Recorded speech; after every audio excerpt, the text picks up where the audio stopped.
Welcome to a Hat in Time review with your host, Moonfox. Make sure to hit that subscribe and bell button in order to see more content from me.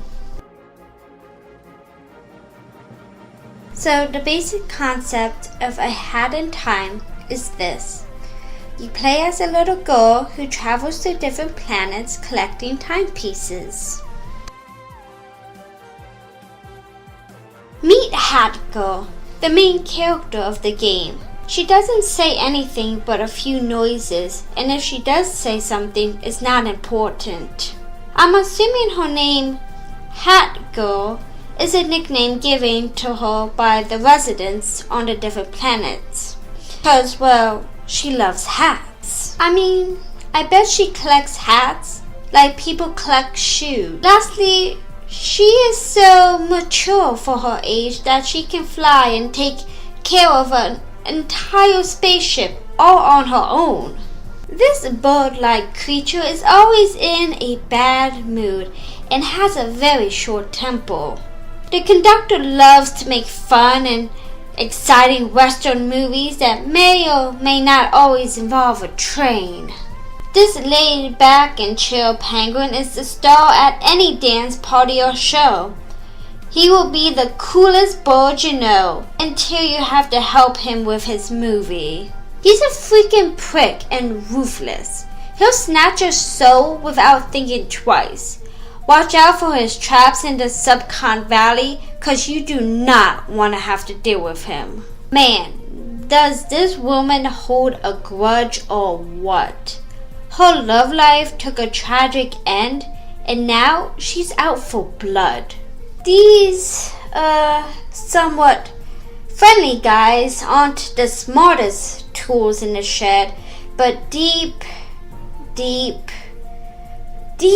down, they are good people just trying to make a living. However, there is this one mafia goon who is two-faced like you wouldn't believe. He will lure you into a game of patty cake, get you feeling happy and safe, and the next thing you know, you're flying across town. He's the leader of the mafia goons.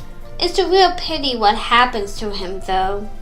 She's worse than the Snatcher and the mafia goons put together, and that's saying a lot. So basically, you have 4 large worlds to explore, as well as time rifts to explore in order to collect timepieces to fuel Hat Girl's spaceship and go back home. Most of the levels in the game can be beaten in under 15 minutes. The time rifts can be beaten even faster, except for one located in Deadbird Studio. Oh my god, I hated doing that time rift.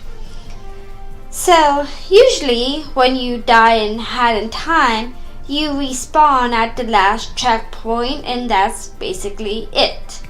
However, in this time rift, you had to find and collect some items, and if you died, you start at the very beginning with nothing. Oh, yeah. There's like 3 or 4 levels to this time rift too. It took me a long while to finish it, and after that, I refused to do any more time rifts. Now, don't get me wrong, most time rifts are basic platforming levels. The one in Deadbird Studio just does way too much. The camera and controls made some of the platforming very frustrating. There was one instance where I had to get up to the Subcon well. I had the fox mask on, which allows intangible objects to be tangible for a short amount of time. There were a series of leaves I had to jump on leading up to the well.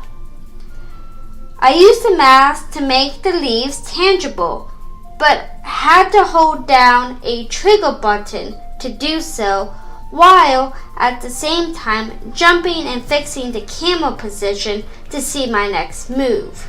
It was one of the most frustrating moments in the game.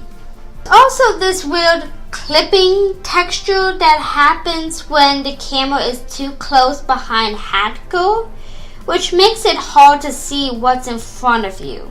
As far as using the hats and special moves, well, you will use certain hats more often than others. I only used the sprint hat 3 different times in the whole gameplay. The witch hat and fox mask were the most used. Hat Girl only gets one special move related to the hats, and that is a flying head-butting attack, which was quite fun to use. There's no leveling up in this game, and you only get one health bar that's separated into 4 sections. Time an enemy hits you, one section disappears. So you really have to be careful not to get hit by enemies. You only need to collect 26 out of the 40 timepieces in order to beat the game. On top of that, you can ignore most time rifts and boss battles on at least 2 planets. I was able to buy all the good badges from the seller in the middle of the game. It was left wanting more. You can ignore fighting relics if you want, unless you want to know a little more about the lore. Overall, the gameplay was quick-paced and frustrating at times, and left a lot to be desired.